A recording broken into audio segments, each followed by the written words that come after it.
I can't think of anything that beats a good ribeye.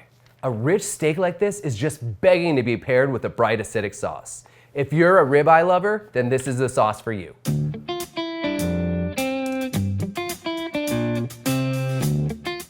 A grilled ribeye is the ultimate beef lover steak. And if you're putting a sauce anywhere near it, it better be with intention. If you like the bright flavors from chimichurri, you will love this herby Italian sauce that packs acidity and a pop of umami. We'll start this recipe with a few cloves of garlic. I know some of you out there think this isn't enough garlic, and that's totally fine. Add in a few more cloves if you like. I'm not here to stop you. Too much garlic in the sauce can be a bit overpowering, but hey, you do you. The garlic will be used in both the marinade and the sauce, so give it a rough chop and then just divide that amount in half. This marinade is pretty simple.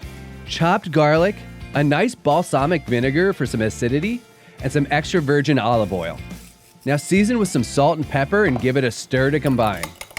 Now those are some beautiful certified Angus beef ribeyes. That pronounced marbling is what you get with certified Angus beef, because if it's not certified, it's not the best. We'll get those into a zip-top bag to marinate. Don't worry, the marinade won't overpower the flavor of the beef. It just acts as a little extra seasoning, but these steaks will still taste like delicious grilled ribeyes. It's a nice way to tie in some flavors of the sauce with the seasoning, or in this case, the marinade, that goes onto these steaks. Make sure to evenly coat the steaks with the marinade to ensure that they're fully seasoned. Now press as much of the air out as you can. That way the marinade makes a solid contact with the surface of the steaks. Now let those marinate in the fridge for around an hour. When using vinegar, you can over-marinate meat and it will lose that nice steak texture. We'll build the sauce while that marinates. Parsley is the base to this sauce, so just give it a rough chop so that it's easier to blend later. Some people think that parsley is just a garnish, but the fresh, bright flavor of some Italian flat leaf parsley can really elevate a dish.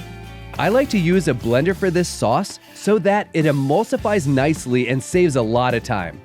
The parsley and garlic go right in, then some nice fresh lemon.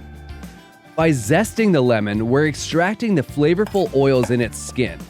We'll double down on that flavor by using some of the juice as well. Bottled lemon juice doesn't provide that tart, fresh flavor, so make sure to juice half of that lemon. It's a good tip to put a strainer right over the blender to catch any of the seeds that might pop out. You don't want those finding their way into the sauce. Now we'll add a little extra virgin olive oil and some capers for a nice briny flavor. This can be a controversial ingredient, but anchovy paste adds a delicious umami-packed flavor to the sauce. You can omit this from the recipe, but it really adds to the overall flavor of the sauce, and don't worry, it won't taste like fish. Start the blender on a low speed to get everything mixing and blended.